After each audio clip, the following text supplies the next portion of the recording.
Hey, Festie man reporting. Well, after several abortive attempts to try and do a live stream in Dorset, I am going past the place before you get to Dorchester. I don't know, but used apparently, here you go, the longest continuous wall in Europe. It's the one with the famous five-legged stag on the huge gateway. In fact, it's not 5 legs, it's 4 legs and a huge enormous cock. No, apparently it is just like that is the mainstay, the bit which keeps it in place. You'd have thought having 4 feet there that would have done, but that's the story. There's a lot of history with this place in here. I think they did some there was a very famous meeting held there, almost like an entente cordiale, whatever you want to call it. Yeah, one of those peace meetings held in there back in the day, and I think we're talking Nelson's day, maybe a bit later than that, but yeah. And I do believe, don't quote me on this, that at one point it was the longest continuous brick built wall in Europe. I don't know if there's a distinction there, because you might have a rock wall, Hadrian's wall, but this was continuous. Yeah, so even the gateways would have like a big arch over them, so genuinely they were connected. That's where I am. I am now just almost very close to Travers, where the festivals are, and in fact there's a field just over there. I went to a fantastic festival there.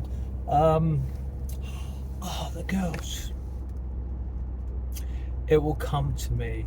She put it on. She lost money, but it was an amazing venue. Absolutely fantastic. Lovely. I took my trailer tent there. My sorely missed trailer tent. So this is a nice part of the world, actually.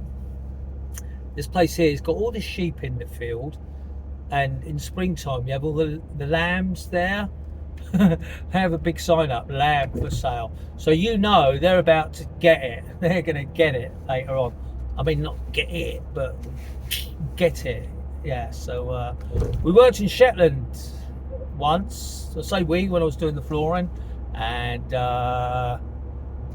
Dave Crosby, who is still around, still in the flooring business up in Scotland, he said he was going to cook for us all, so we went to the butcher's and bought some lamb. He said to the butcher, "How fresh is this?" He said, "See that field out there? See those lambs? This one was running around with them this morning. That's how fresh that was." Oh, it was nice. Oh, it was nice. So yeah, there was you can be sentimental about it, you know, and like there's these programs from, like, is it like Plate or whatever, Slaughterhouse to Plate or whatever. So it takes you through the journey of where the meat comes from. I've watched them and you think, oh, that's horrific, whilst eating my meat. So that's the kind of person I am. But digress massively. Let's go back to where we were talking about festivals. The reason for this one is tomorrow I am off to Swanage Blues Festival. Much anticipated. It's going to round off a really nice year, especially for me, getting back into the whole festival thing after having my what can I call it? People will call it being depressed. I call it my slump. You know, it was a time when quite a few things had sort of gone wrong. It got on top of me. I was quite down, quite sad, and it was taking me a while to figure it all out. So I sort of shut off a little bit and sort of come at the end of COVID anyway. So beginning of the year, I decided, right, I'm going to go to Upton Blues Festival. And right at the last minute, I can't be bothered. Those of you who have suffered with, you know, like depression or being moody or feeling really down, there are times you get like, oh, I can't be bothered. And oh, alpacas, there you go. Yeah, and you just, oh, I can't be bothered. But there's that voice which knows that if you could be bothered, it will be good. It will be good. So I did. On the very last day, on the morning, because I was going to borrow a trailer tent, and again I didn't do anything about it. So I went out on the morning of arrival. I bought a ticket. I did. I bought it, even though I bought a ticket. I was saying I can't be bothered. I went out and bought a tent, second hand online. It's like a dome tent. I thought that'll do. So went along, took everything along. It was all pretty good. I didn't take anything to lay on, so it was on the ground. My blight mattress had gone. So it turned out to be a bit of a cocoon. It was tiny. There's no chance you couldn't sit up, you couldn't kneel up in it. And for me, I had to shuffle out of it. But I got there. That was the main thing. I was there, put the tent up, and I went to try and find my friends who were there, and I kept ringing up. Yeah, well, so. So you go there, and they weren't there. So I gave up in the end, and I went to the big field with him. They had the big stage up there, and it was really good. Enjoyed it, and met up with them later on. So that was my exposure back into the festivals 2024. I did one last year. I did Gate Fest, and again, I don't think I was quite right for it. It was I didn't have the best of times there. I had still had my caravan there, and I took that along. And it's bloody hard work when you're by yourself, and of course there was lots of memories associated with it as well. So it's a little bit sad. Not too bad. I ended up crying. So this year was the new. So I got rid of the caravan, got rid of everything. I went camping, and it ended up being a marvelous weekend. I got to see Connolly Hayes were probably the first band. I was really impressed with them. The girl singer, I can't remember her name. She's either Hayes or Connolly. But yeah, good looking girl, but had a good voice. But they had like a good presence about them, a very professional. The guy singing, wonderful voice, only a sort of a slight guy, gravelly voice, which I love, and good guitar playing. The whole thing was it kicked off my weekend. And Alice Armstrong come on, and that was just like amazing. But it was really hot. So I'd gone over to one side and sought the shelter of the trees, and got talking to a guy there. That really kicked the weekend off. I can't remember who I went to see after that, and to be perfectly frank with you, or Steve, whoever you want with me, I can't remember a lot about it. And so on the Saturday I went out, and there was like this band. It was like the big band sounded again. It's a long time now, I can't remember their name, but they were good. They played loads of old soul classic. They had three backing singers who took it in turns to do a song each, all very well known, really good. Again, the guy who led the band, he was no spring chicken. I'm not saying he was ancient, but he was good, a proper showman. And the band there was all done up like the Blues Brothers with the black tie. I really enjoyed that, and that was like lunchtime on the Saturday. So that was a great start. And then sort of just wandered around. It rained that day as well, so we had to buy some ponchos. Not massively bad or anything. We did go up to the field, and oh gosh, we saw a couple of bands in between. I don't know who they were, but they were just, for me, they were background noise. Really good background noise. I can't remember who we went to see. Now, Ray Drury played, because Ray was sort of part of that crowd. He played, and again, I'm struggling to think where he played. Where did I see Ray play? I can't remember going in a lot of the smaller pubs to watch bands there, because it's all getting confused with Swanage at the moment. So, but no, it was a wonderful weekend. Colton, Selby, he was good. He was at the end of the night. My biggest disappointment was going for an Indian. I wish I hadn't bothered now. because it was for someone's birthday, and then the thing came out, oh, do you want to pay for his birthday? And I wanted to say, do I fuck? But everyone else, yeah. So I paid for it. And you know what? The fucker never even come around and said, oh, thanks for that. Fuck them.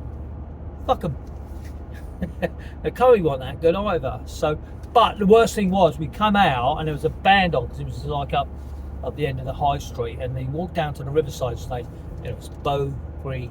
And would you believe it? I got there just as they finished their encore. I was massively gutted, you know, because they sounded amazing on the way down, really did. So that was it. But you know, no other regrets. You know, on the way out there was some bands playing in the little local pubs, and they're brilliant. You know, they're proper good pub bands. You know, just the crowd, and these smaller venues kept people there all weekend. You know, that was good. You know, so overall, the biggest thing about Upton was the fact that I'd made the effort. I did make the effort. Oh, and I got an upgrade. Angie Pangie from Chicago 9 said, look, I've got a spare room in my tent. I'm quite happy for you to share it, if you don't mind me snoring. Oh, no, and it wasn't that noticeable. So that was all right, but it was still bloody uncomfortable laying on the floor. And then Clive Foreman, is that your surname, Clive? He said, I've got a blow-up mattress. So I used that on the last day. Brilliant. I had a nice night's sleep. Chris Collins had lent me some earplugs. Lovely. Wonderful. Yeah, so that was it. On the Sunday we did pretty much all the same things. Just mooched around and watched bands and ate food and drunk beer. I must admit though, on one of the days I was pretty done, because I started off with a really strong one. I bought some in the supermarket, about like 6.5–7%. Wrong move, Steve. So by the end of the night I had to slip off home. So we did that. We finished off on the Monday. We went for breakfast. Well, it's more of a lunch. Beautiful. We found this fantastic pub by the river. Really nice time. There was myself, Chris Collins, Clive, Sarah Quiver, and Richard Stickler, Arse Stickler.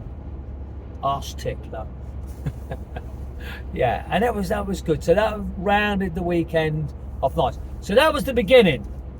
Then, right, I'm up for this. Let's do Old Bush. And I've been to Old Bush a couple of times before. I spent one night there. This time I'd got a new tent. It was up. It was fantastic. I'd bought a camp bed to get me off the ground. Got my sleeping bag, and again it was nice and warm. Got there on the Friday. Most people got there on the Thursday. Managed to squeeze into the main campsite. It was big playing fields. They just managed to squeeze in there, and good. They had showers there. With the showers were actually the changing rooms used by the sports team who were using the playing field. So that was good. So got there, and arranged with Angie, because she was going to get there late and had to leave early again because of work.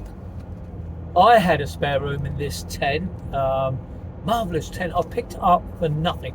You know, you see those adverts on Facebook which said free, and you look into it and it's not free at all. They've listed it. So I was in Barnstable and it said free, and I messaged him, is this free as in free, no money will change hands? Yeah, of course it is. Well, okay, but I've got someone who says they want it. I said, well, look, I'll come out tonight if you want. Oh yeah, please do. So I've gone there. This is a tent which probably cost about £400 new. Do you know what? It's a good make. So good that I can't remember. But you know, the ground sheets, it's a 5 berth thing. Lovely, wonderful. Give me some chairs, some folding tables, folding tables. This heater as well. Now, bargain. You know, even he probably would have paid £100 for a lot of it. So that was there. Ange turned up, and we've shared the bedroom. And I, right from day one, I've got my earplugs in. I've got my camp bed. The only thing was the camp bed. It's meaty enough for me, strong enough, and I don't move around a lot, so it didn't have to be ultra big. But it was just like this taut canvas, so really quite uncomfortable, or not ultra comfortable. It was better than sleeping on the floor, let's put it that way. So yeah, that was all good. Then we went up, started on the Friday to go up and watch the bands. Now again, Connolly Hayes were there, and they were a little bit more laid back. I can't remember what days they were on. Really good. Now the biggest surprise for me was Jim Hammond was going to play, and he got about 3 bars into the first number, and he didn't feel very well, and he had to stop. There was speculation about what it was, but I think he'd had a heart attack a few years ago, and he'd felt something and decided, no, I'm not going to risk it. I'm not going to chance it. Chris Collins, first responder, which is, I don't know whether it's quite the same as a paramedic. He was there on hand. They brought the ambulance. So they had this slot. So the other 2 members of Jim's band stayed, and they put together, the keyboard was from, there was another band which I played earlier on who were good. I like the young lad, Ned I think his name was, Ned. Yeah, so, because I got talking to him later on, cowboy hat on. But he spoke to the crowd in between, nice, probably not young, but to me he seemed young. Played good blues music. And there was another guy, oh shit, I kept getting his bloody name wrong all weekend. Reminded me of Tim Oliphant, and I told him that. And I got speaking to his really nice wife, South African lady. And so he played guitar, really nice. What I liked about him, this is no disrespect, it was just plain, nothing fancy, that's it. None of all this, no shredding or anything like that. He played, but what he played brilliantly, and it fitted. And they were marvellous. I don't know how it happened, why it happened. Obviously no rehearsal, but apparently blues is blues, and you can just fit in quite easily. And that was absolutely fabulous. There was another one in the evening. This, oh my God, this really big girl come in, rotund. No, she was like the larger than life blues singer, and she was good. She was bubbly. And the crowd were just really going for it. They were just like really, just like it took off that night. I wish I'd done this at the time. A band come on afterwards who were more my scene. Do you know what? Oh, and Tommy Allen played. I think it was probably the Saturday night. It might have been earlier on the Sunday. But he was on top of his game. It really was. Tommy Allen is a phenomenal guitarist anyway, and he can sing, and he puts together good bands. He had Sonny Winslow was on bass with him. Was it? I'm not sure. I think Sonny played with him. Stevie Watts played. Stevie Watts, one of my favourite keyboards players. I can't remember what band he played with. It might have been Connolly Hayes, it might have been Tommy Allen. I should have done this. Anyway, Tommy Allen was phenomenal. He was just, I don't know, like I watch him and it's almost like the guitar makes the noise, but it's coming from him though. That's what it seems like to me. Just he holds that guitar, and it was just, he was phenomenal that night. He's always good. But that, to me, he was one of the highlights. I will remember, this is all out of sync The last band Sunday night. Now it started getting a bit cold Sunday, and I was tired, and, which is one of the drawbacks of getting older. you do get tired, and all of a sudden the lure of your bed is stronger than staying out having more alcohol. You know, Sugar Mama, I think they're called, not Sugar Babes, but Sugar Mama, and they come on in the they've got different names and stages, and if they had a smoke machine and these guys walked out, you would have thought they come from a time machine from the 70s. They had the hair, the sideburns, the dress. Well, apart from the drummer, he was quite modern day, but the drummer, busy, really, really good, energetic. Like, I do like a good drummer like that, like Chris Pope. Lots of energy, you know, just really driving everything along. The bass player, he was bouncing and bopping along, but he kept making these really weird faces he was playing. He looked very, in Mickey Flanagan's words, very rodenty. he did, but no, again, very good. But the lead singer, lead guitarist, again, one of these people who held the guitar and it was just like an extension of him. The sound was fantastic, but they did pretty much all covers, but they made them their own. It's not that they changed them a lot, but they weren't true to the original, but they were still like, wow. You can think of, you know, a good rock, you know, Free, Jimi Hendrix, all the greats through the years, or mainly 60s and 70s, they played them. And he had the move, but he had the hair, the sideburns, and the way they moved. It really was like they'd come out of the 70s, honestly. And I'd gone inside the tent, and it was warmer in there, but I had to leave because I was so tired in there, and I was really disappointed because they were fabulous. I'm sure it's Sugar Mama, but there's not a lot about them. I think they've got a Facebook page, and I really want to see them again. So that pretty much wrapped up. But no, Upton is completely different than Swanage or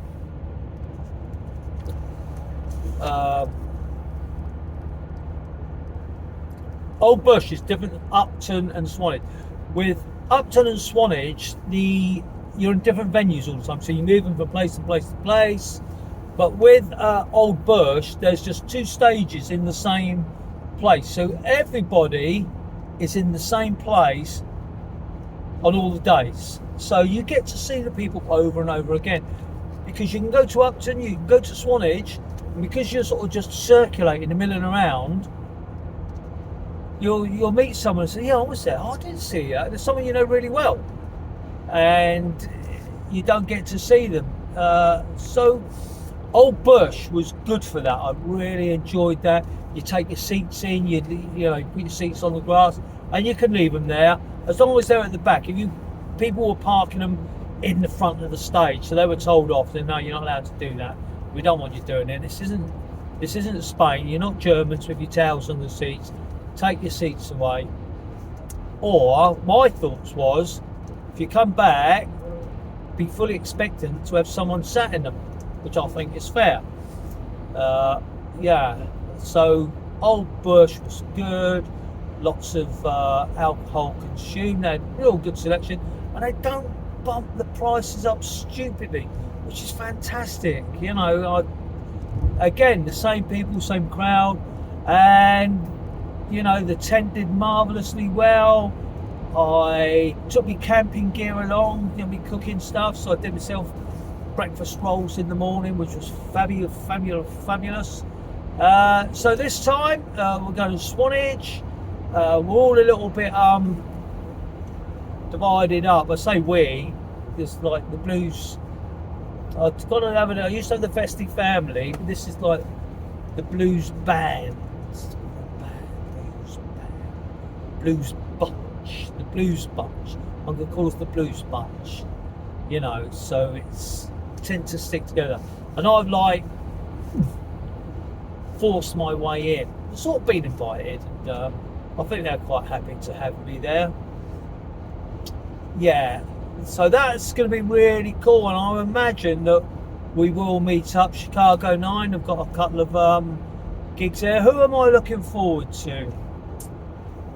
Back Porch, brilliant, funny band, really good. Saw them last year, October, when I was there in the Con Club.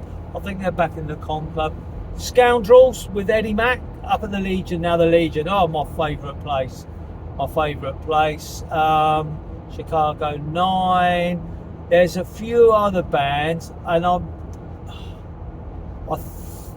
have a feeling that Tommy Allen's not there. But if he is, he will be on the list, and I will go and see him. Apart from that, the lineup, the schedule has only just been released, so I need to go through that, although other people will. But I'm going to go, and there's a couple of bands who I do really want to see, and if nobody else wants to see them, I would just go along by myself, because there will be other people I know. Yes, I will be partaking of the alcohol this time. Went out last weekend and had a couple. No, it's not falling off the wagon. I never said I was going to give her up forever. It's just a lot, you know. I have just, not that I drunk a lot, don't get me wrong, I'm not alcoholic. Well, I used to go out, I used to like, tell me if you, I used to get drunk, I used to like getting drunk, I still do, but now it's just when I go to the festivals, I don't know, it's because I don't have to get home as such, you know, or home is only a walk away, a short taxi ride away, and I'm with good friends, and it's all day drinking, which makes life a little bit, I don't know, just seems a bit easier, a bit nicer. Anyway, I've been waffling on. I've done my whole thing now of doing something which I tell other people off on, but I will do another one of these tomorrow on the way to Swanage, and it is my intention, my full intention, to update as I go along, people. So I hope you're still watching me. Festie man, can you feel the love? That's what I used to say. I might not say it anymore. Maybe there's no love. Maybe there is love. Of course there's love. Love is a many splendid thing. Oh, I watched Moulin Rouge the other day. I love that film. I absolutely adore that film. I do. Just Nicole Kidman, Ewan McGregor. The music, Baz Luhrmann, just the way he fused those together is brilliant. You know, okay, Ewan McGregor, not the best voice in the world. Very surprised with Nicole Kidman. She does One Day I'll Fly Away, Randy Crawford song. But it's just emotional. The story's obviously based on La Boheme, which is tragically sad in the end. But this is just, they tell the story well. There's funny moments in it, and there's very sad moments in it. The musical moments are fantastic. They do an amazing version of Roxanne. Oh, that is like very powerful. That is powerful. So I can't remember who it was. I think it might be Denzel Washington or someone chose that as one of the best films ever made. It's quite surprising. So some of you are probably surprised that I like it, but I do like a musical. I like my music. I like films. Not all musicals, but yeah, I do like a musical. I do. No, I'm not into Judy Garland and Hairspray and what have you, but no, I do. Anyway, I don't know how I got off the track. Oh yeah, all you need is love. Yeah, so that was in the film, wasn't it? I remember that. But yeah, there is love, and there's lots of love. And you know what? Talking to you people out there, I can feel the love again. The love is coming out of me. As I said at the beginning, I was in my trough. I was in my slump. And there wasn't a lot of love there. There was not a lot of love. Now, going out and meeting people, you can feel the love. I can feel the love. And there's a little bunch of women who I'm looking forward to I bumped into them in Old Bush Blues, and they were funny. They were really funny, and I'd had a few, and I was quite gobby with them. Me and my old friend Kev, we used to go out we shared a flat, and we both had Fridays off. On a Friday morning, we'd clean the flat, top to toe, give it a nice old clean up, have a shower, and we'd have a joint and get out. And our thing was, let's get gobby. And that's what we used to do. We used to go out into town, have a few spliffs. What we used to do, we'd go and buy a bag of pick and mix from Woolies or wherever it was, or maybe in the Marlin Centre. I'd go around the different shops where we knew like really good looking girls were working. We'd go round and chat them up, probably annoy them actually, and give them sweet. yeah, it's quite funny. Then we'd end up in Los Marinos in Ocean Village when it was good, and just what a way to spend the day. You know, we'd go out, we a few beers in there, something nice to eat, and there was always this thing, right, okay, we won't go mad tonight because we've got work tomorrow. Yeah. Fucking hell, the number of times, you know, we'd be out, we'd end up Friday night Rhino, City of Sound, or late night in a pub somewhere playing pool, or back, and then just generally end up back at the flat with a load of people back there. So most times we didn't even get to sleep, you know, just like on it all night. And I can remember like on a fucking Saturday morning just going off, having a shower, people in the front room, where you going? I was going to have a shower. Why? I'm going to work. You're going to work? Yeah. So you go in, come out, suited and booted. Probably used to do half a bluey, toke on a joint, and then drive to work. You'd drive to work and work like that. But that was the whole thing though. We were car salesmen. We were flash gobby gits. Yeah, so, I completely digressed then. So I'm looking forward to meeting, and they've always like three letter names: Anne, Roz, Liz, Pat. Yes, and they're all women my age. So yeah, they're well past it. But they are funny. They are nice, you know. And I am more than happy to spend time with them, because the joke is, I think there's 3 or 4 of them have got this house, and they've all got a double bed each. So I've told them I'm going to be coming in and sharing their beds with them, especially Roz. I don't know if she's all got a bit panicky. I said, oh, hey, you've got a double bed. Can I share it with you? No, you can't. So that's what I've been kidding on. But no, it'd be nice to see them. Be nice to see a few old faces there. So looking forward to just going out having a nice long weekend. It's a bit like holiday. Just beer, music, good company. Yeah, you can't ask for much more than that. You can't. You know, even if you don't drink, they do the low alcohol stuff. But yeah, so anyway, finally, and you feel the love.